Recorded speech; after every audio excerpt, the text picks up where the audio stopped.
Daniel Padilla nagmukhang tomboy sa new look ayon sa ilang netizens. Hindi nagustuhan ng ilang netizens ang bagong gupit ni Daniel Padilla dahil nagmukha umano itong tomboy. Ipinakita ni DJ sa publiko ang kanyang fresh look nitong Sabado sa kasal ni Robby Domingo at Mikey Pineda.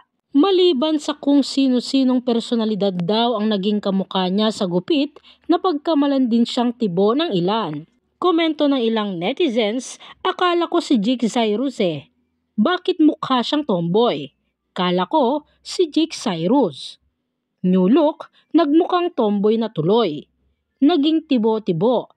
Sisikat na naman ang Mio. Samantala sa ilan, pinagkaguluhan nga ang new hairstyle ni Daniel at marami ang nagkomento na lalong gumwapo ang kapamilya aktor kahit walang girlfriend. Na kahit nga raw hiniwalayan ni Catherine si Daniel ay hindi naman nagpabaya sa sarili ang binata. Na sa itsura raw ni Daniel ngayon ay mukhang fresh siya kahit loveless. Tinanong rin ang nanay ni Daniel na si Carla Estrada at ikwinento nga niya na para sa new project ng anak ang new look nito. Pero hindi lang sure ni Carla kung saan nang mapagod si kamatayan ang new look ng anak o sa sitcom na gagawin nito. Hindi rin sure si Carla. Anya, kung ako ba ang mauuna, shooting ng pelikula o yung sitcom na ni Daniel. Magkakaroon naman ng announcement ang ABS-CBN tungkol dito, say ni Carla.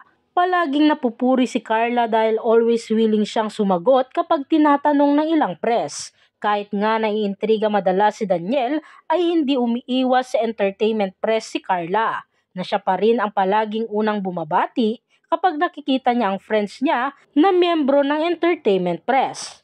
Mare, hindi naman dapat umiwas. Walang dahilan, si ni Carla pag sinasabihan siyang bilib sila sa ugali niya. Samantala, tiyak na matutuwa ang loyal fans ni Daniel dahil bukod nga sa pelikula ay may sitcom na gagawin ang kapamilya aktor. Matatandaan, kinilig ang maraming fans ni Catherine Bernardo at Daniel Padilla nang muling magkasama ang dating magkasintahan sa kasal ni TV host Robby Domingo at Mikey Pineda sa Diocesan Shrine and Parish of San Isidro Labrador sa Pulilan, Bulacan ngayong araw. Sa mga viral photos, makikita na hindi halos hiwalayan ni DJ Sikat sa loob at labas ng simbahan.